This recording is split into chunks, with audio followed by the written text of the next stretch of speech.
Welcome to the last one. So we've got my leadership model. We'll go through an overview of who I am and some of the discoveries I've made over the last 8 weeks.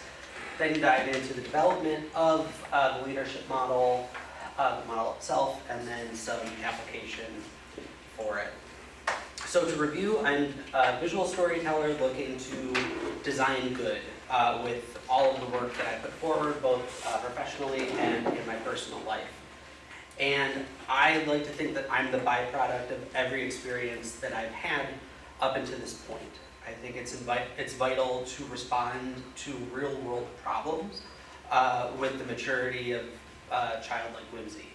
It's play, it's purpose, but it's also progress moving us forward. So my goal in leadership is to make work that is playful, ambitious, surprising.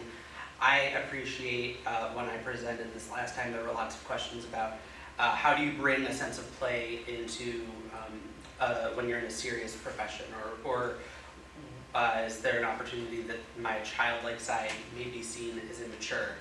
And I thought it was a really good question, and it primed me to develop the model that I'm about to share.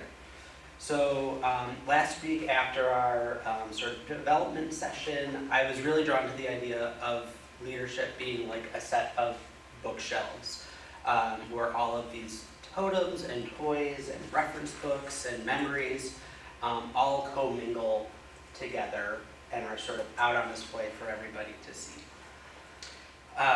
These are two of my shelves at work. You can see photos of my family, toys from my childhood. You can see some class memorabilia in there and drawing exercises, thoughtful notes that I've received from people, but as well as design awards, reference books, Cookie Monster crumbs, and previous working samples. So it's all kind of there and commingling. And in reflecting on why I was so drawn to these shelves, I noticed that the objects on them fell into kind of one of three main categories. We had the sentimental, objects that mean a lot to me and remind me of simpler times or happier times. That's where the childhood-like stuff comes up, or family photos, things like that. Some of the things are celebratory. They're proof of life, work that show, the proof of life and work that show how you go and have gotten up to this point in your career. And then the utilitarian, tools that help you do the job and advance into your future. So things that are going to be guiding principles. It might be, HTML coding for dummies, or it might be a Pantone book, or a textbook for a leadership class, all these things. And then the fourth element on these shelves is the negative space. It's an area that is ready to accept the unknown coming for it at any point. It needs to be able to remain flexible and be ready to be rearranged at any point. So this brings us to my model of leadership that I'm right now calling space holding leadership, or possibly be your best shelf. I'm not sure. I thought of that while I was sitting here tonight, but Shelby was in with the puns, and I was like, oh man. Not to be outdone. No. I like competition. But it's really, I think, an opportunity to solve any problem people have, not just the creative ones or the design ones, with creativity and compassion. That was the mission that I came up with earlier on in the class, and it's an ability for us to remember where we came from, revel in how far we've come, and learn how to go further together as a community in the future. So the sort of visualization that I came up with is if we think of a bookshelf made up of 4 different shelves, and on these 4 places we can place the sentimental, the celebratory, the utilitarian, and still have room to move. And up until this point, obviously, I've been talking about a literal bookshelf, but I'm thinking of this obviously more as an emotional or abstract one as well, because when we look at all these things, we could look at the sentimental as really how can we find self-inspiration within ourselves of what we already have in our minds and in our hearts. From the celebratory standpoint, We can think about how do we show our gratitude for what we've accomplished so far. The utility part, how can we go further and become an even better version of ourselves? And then in the flexible, how do we respond to all these changes or obstacles that we haven't prepared for, that we haven't seen up on our horizon.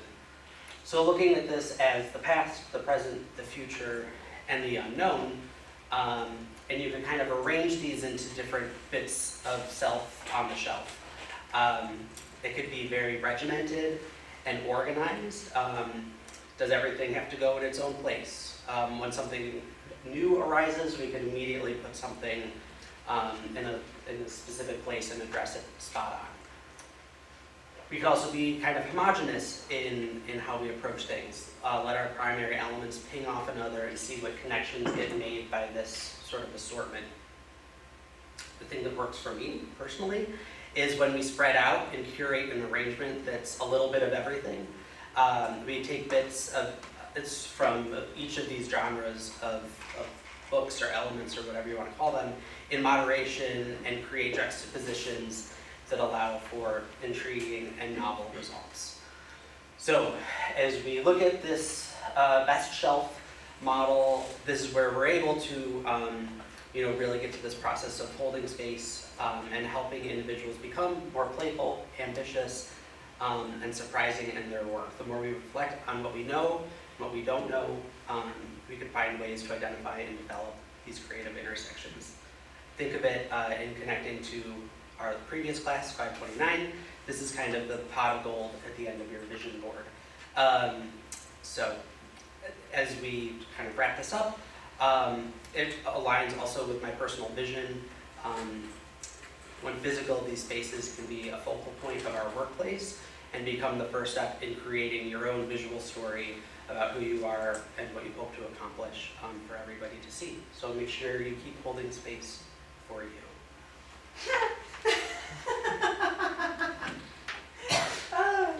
Nobody knows what that is? No, I think I did. Okay. All right, it was just for you and Megan. I thought it was hysterical. Okay, so spill, what is this?